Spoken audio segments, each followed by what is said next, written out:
My mother kicked me out at 16. I was pregnant, scared, alone. She stood at the front door with a suitcase, not mine, one she had packed for me, and said, "You made your choice. Now live with it. No goodbye, no hug, no I love you." Just a door closing. For 20 years I didn't see her, didn't speak to her, didn't hear her voice. I built a life without her, a good one. And then last month my phone rang.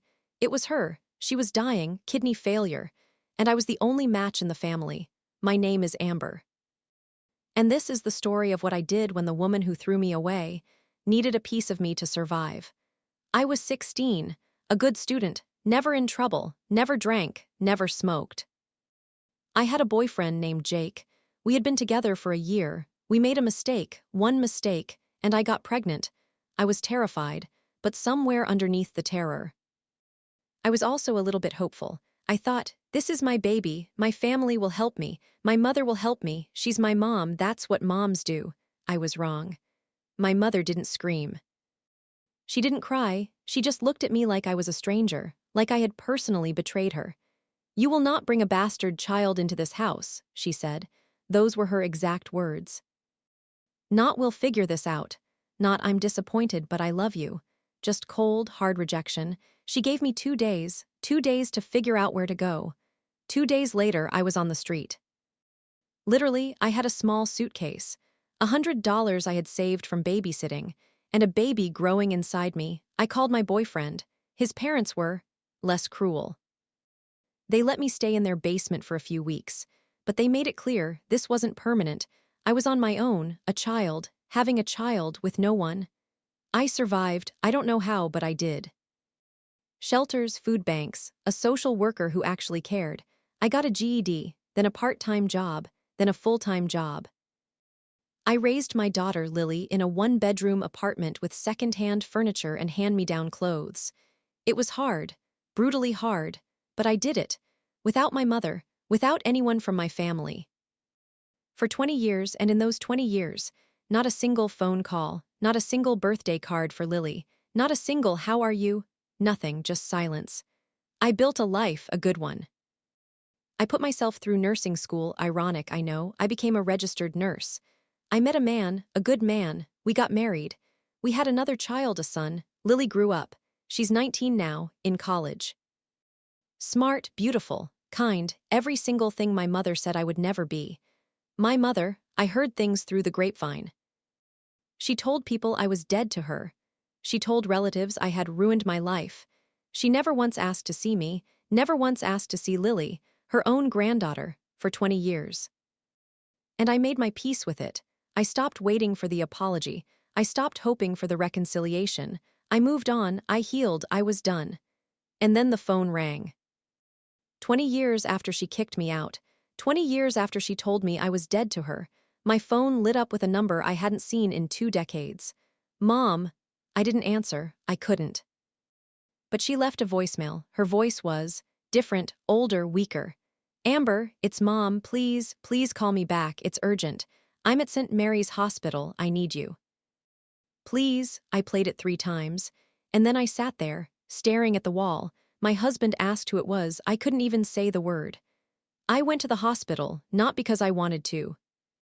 Because I'm a nurse, because I know what kidney failure looks like, because despite everything, she was my mother. I found her in a private room. She looked small, old. Nothing like the woman who had stood at that door 20 years ago. She was hooked up to machines, dialysis. Her skin was yellow, her eyes were tired. When she saw me, she started crying. "Amber. You came, oh God, you came." She told me her kidneys were failing, she needed a transplant. They had tested everyone in the family. No one was a match. "Except," she whispered. "They said you might be. You're my daughter. You're my blood. Please, Amber, please, I know I don't deserve it. I know I was a terrible mother, but I'm dying. And you're the only one who can save me." I sat there for a long time, looking at her, this woman who had told me I was dead to her, who had never met her granddaughter, who had let me struggle through homelessness, poverty, and fear. And now she wanted my kidney, a piece of my body, a piece of me. I stood up. "I need time," I said. She grabbed my wrist. "Amber, please, I'm begging you. I know I failed you, but please, be better than me." I looked down at her hand, at her desperate, pleading eyes. I already am better than you, Mom, I said quietly. I became better the day I was thrown out and decided to survive. I went home.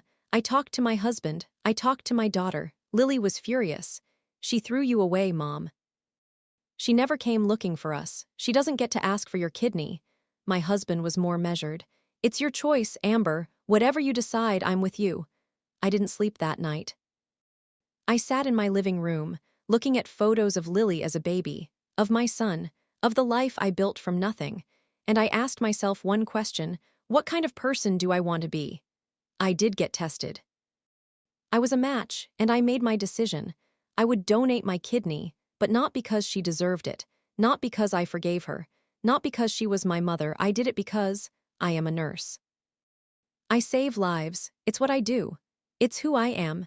And I refuse to let her cruelty turn me into someone cruel.